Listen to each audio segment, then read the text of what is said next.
Hey y'all, I'm Belize. I'm Ian. Oh, we're socially speaking, because everything we do say is social. And we are sociologists talking about culture, life, the works of it all, and everything above. Today we're going to be talking about how people move and how they're doing things in life when it comes to relationships and how they see other people. So There's so much going on. I just hopped onto her feed. I took over. I'm now on 3 videos. What the heck? So I wanted to introduce myself. For the people that's watching me that know me, this is my girl Belize. Hey. Like the country, Belize. Yes. Yes, this is Belize.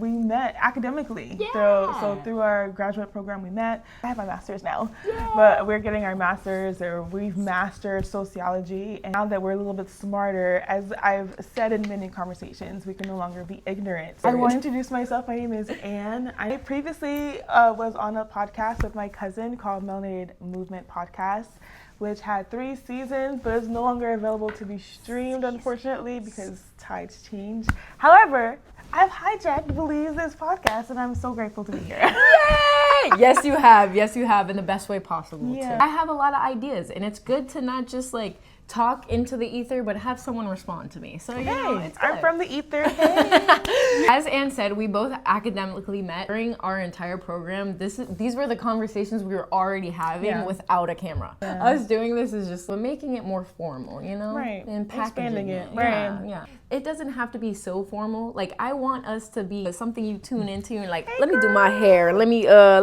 get this ready and let me turn on Anna Belize. So we are here for you. This week, we wanted to talk about how life is not just crazy, but how people either navigate themselves out or in relationships as a survival response. That's what I've noticed. So She said we're gonna go deep first. because last week we did go crazy. It was just the beginning of Socially speaking. Yes. But I think that we were kind of discussing the last 2 years. Male loneliness, unfortunately, is a thing, and how things are really shifting. What the traditional, male-centered lifestyle may have been, the heteronormative, really shifting into women really stepping into these roles. But I feel like it's something that was long coming, considering how things have shifted of who's providing for families as time has gone on. But before we dive too deep, we gotta talk about the piss in the water. Ooh. Yeah, the piss in the water. What are you talking about? It is not Gatorade. At all. Oh my God. What's she talking about? Belize in all of the heterosexual women, I'm so sorry. I feel like in the heterosexual pool, there's a lot more pee-pee in there. Oh, there's blood in there, bitch. Are you fucking kidding me? It's like a horror show. There's blood in the freaking pool that is the dating scene. Are you kidding me? No, but blood sounds sacrificial. Because it is. Are you kidding me? No, I'm telling you, it's and what I mean by that is all for one and one for all. I'm not even trying to be dramatic. I'm not trying to be whatever. It's true. Anything you do as a straight woman is for prey, and as a straight woman is under siege, under guise, and under some type of criticism. Absolutely. So everything I do, or everything that my straight friends have done, is not just because they're thinking about a guy, or it's because they're thinking in rebellion of what guys think. It's either or. This week's topic is kind of really important, not just to me, but for everyone, especially because the dating scene, I feel as though, is not dating anymore. And everything that straight women have had to do in the past and in the future now is because of the way men have not just centered themselves into our interests and into our lives, but how we think, how we move, how we think of ourselves, how we think of other people. And I'm quite literally tired of it, love.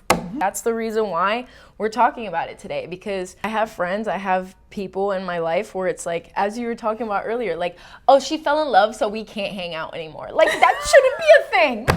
That shouldn't be a thing. The thing is, once you start dating and you find someone worth pouring into, unfortunately, it does take away from your other lanes. However, you adjust, right? Mm-hmm. For me, I feel like I'm a little out of date as it relates to dating, because I've been spoken for quite a few years. 4 years. Yeah, and I'm gay, so it's a different experience. Right. I feel, because When I started dating again, it was like 2021. Like a little after like COVID was just announced, like virtual dating, whatever. Me and my current partner, we met digitally. And then once I got to her, I actually was like, okay, I'm no longer getting on this app. If you want to be cool, we can be cool. Here's my Instagram. If you're down, Hinge, you're down. an app that's waiting to be deleted. Period. Literally. Social media dating. Yeah. It was nice. That's cute. So like for me, I'll date and then either I'm with someone or like I'll be single. But like I'm a serial monogamous. Okay. Once I commit, I'm into like like swimwear, as you should. Right. That's a good thing though. Shout out to anybody that's felt like this. Shout out to my fellow divas. When you grow up unconventionally unattractive, grow up like not in the limelight of what people think a girl looks like. You know, I was big, guys. I was overweight. I was bullied a lot. I struggled with a lot of trying to like understand what people would want out of me instead of understanding what I want for myself. Right. It didn't come until I was like 24 that I was like, actually, all of y'all suck, and this sucks, They do. and I don't want to do this anymore. Absolutely. Because that's when I became conventionally attractive. So I was like, wait, my worth is only if I was pretty and if I look like a basic normal girl. That's crazy to me. Like I said, shout out to any of my divas that feel like this. I have no interest in like putting myself in a relationship or in a place or in a situation where I am of somebody else's gaze or somebody else's perception. And maybe this is a trauma response. Don't say it out loud. I know. Everything is a trauma response. I know. Because I was treated so poorly growing up that I don't feel any desire to try to, oh, I'm gonna do my hair this way, or I'm gonna do my makeup this way, or I'm clean girl makeup. And like those trends are made to absolutely brainwash you into thinking that that's the norm of beauty. Beauty looks different in all shapes, all sizes, and all colors. So you can't tell me that this is the way when it's really not. I really do get upset about it. Everything that I'm gonna say on this episode is gonna sound like pretty passionate of me. You're passionate. All the time.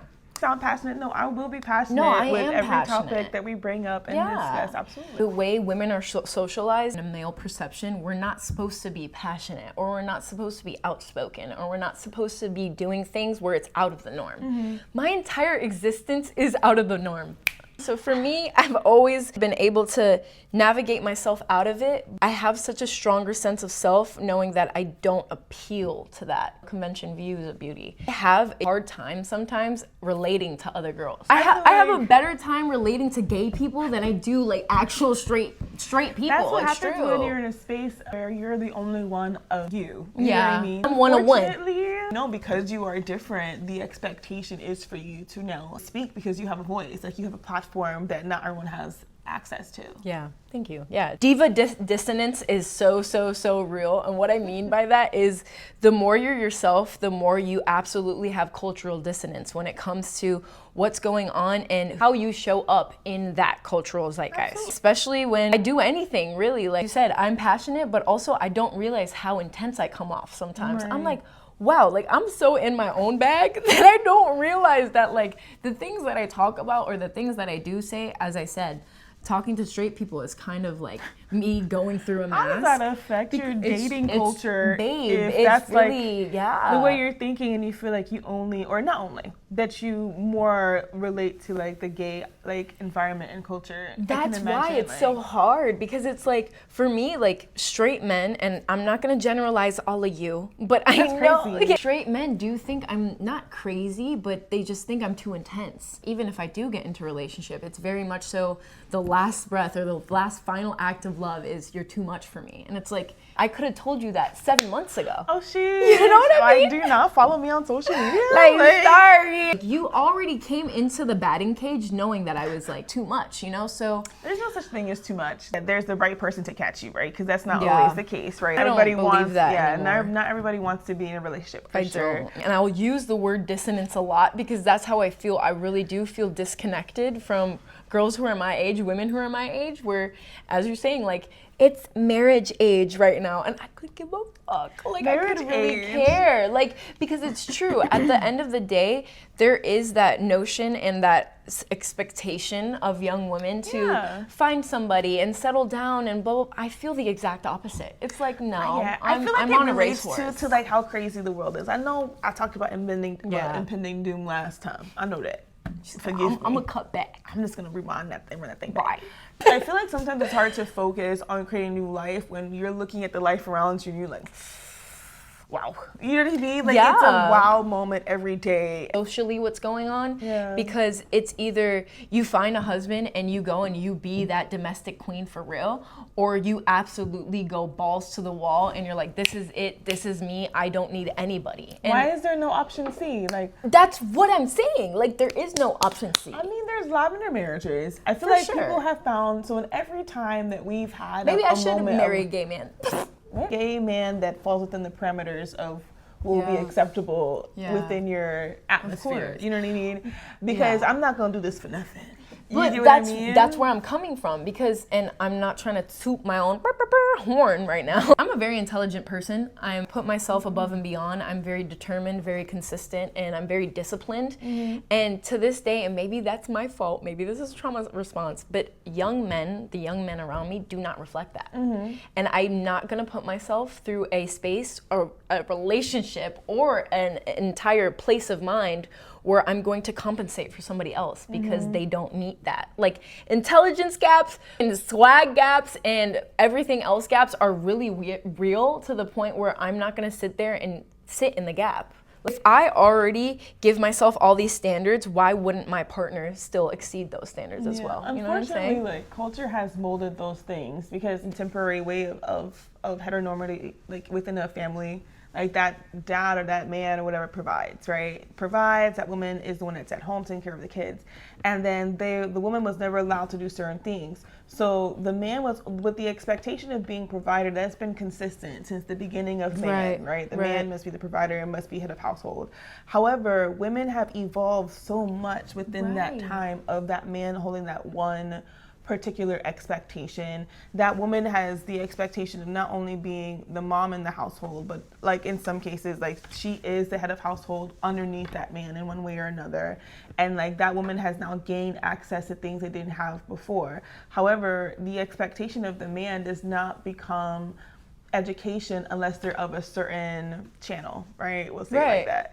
If they're of a certain channel and they're being up, like they have the privilege of having the education versus gaining some form of ability to become a provider, there's different expectations. For the same way men have been taught by women and their families to be the provider, women who have been in positions, some of them have been encouraged their young daughters, or the daughters have been seeing their mothers in some bullshit. It was like, you know what, I'm gonna get my education, I'm gonna do this and have everything I can to have access to be bigger than the program. Now the program has changed so drastically for one half and not the other.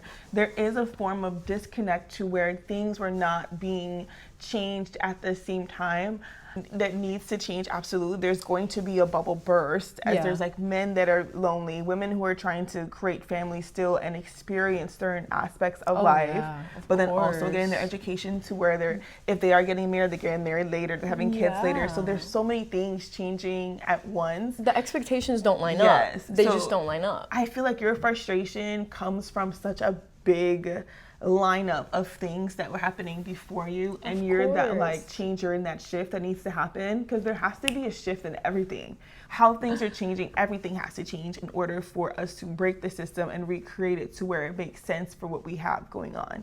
Expectations don't line up, and women are not just evolving in all different types of aspects as well, but men in some type of ways, and I know we're all generally speaking when it comes to gender right now, in the ways that young men are socialized, they're not socialized to also make sure that their self is okay and that themselves are evolutionized or growing in some type of way. The expectation is not just already lacking, but it's not lining up. We have to really see how the patriarchy has affected them as well. That's what I was gonna get into. The expectations for men continue and they add. The expectation is to be a provider. The expectation is to be emotionally intelligent, because now time has changed and you do to not only be emotionally intelligent, but be able to convey that intelligence to other people. And there's certain things that can't happen in the way that we expect, because women, of course, have seen things on the opposite end of how women within our lineage have been treated. So you're gaining both insight of treatment and access versus men in this situation, who's teaching it to them? I understand they have to teach themselves, right?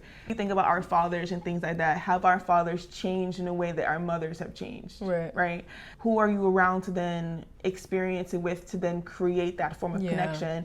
And I do feel like that contributes to men loneliness because, okay, now I'm emotionally intelligent and I want to convey that. However, I'm around people who haven't changed in the way that I've changed, and the expectation for other men haven't changed in that way to where it's parallel, to where the change is as visible as it is within women. Completely understand and get that too, because it's the dynamics too, because say for example, a young man goes through this change and their understanding of who they are as an empathetic person, but then they go back to their bros and their bros like, bro, you sound like really much like a wuss right now. Like you sound like real emotional. So it is that disconnect where men are not able to not just be able to step into these roles or step into these new ways of growth, but also the way men are socialized, they're not able to accept it as well. Men's mental health not only is important, but it is the social factor and the powder keg to everything. If men's mental health was actually prioritized, routined, and actually cared for, then we would have not just peace on earth, but we would have like actual great conversations, and we would have intellectual people on this earth that actually do good for the sake of doing good. It's because men's mental health is stigmatized. It's stigmatized in a way where men are not able to talk about their emotions and not placed of importance. And we all have to uphold a certain type of mask, and we all have to uphold a certain type of expectation. And I feel like it's not just prominent in women and in girls, but it's 50 times more prominent in men and in boys, because going through something and you can't really talk about it to your guys. You're going through something and you probably have one designated emotional friend that you go through it with because he's the one that understands. Yeah, that's bestie. Women, and this is where, I guess the difference lies, is that women and girls, we are routinely not just understanding of each other's emotions, but we make it a prominent thing of our relationships.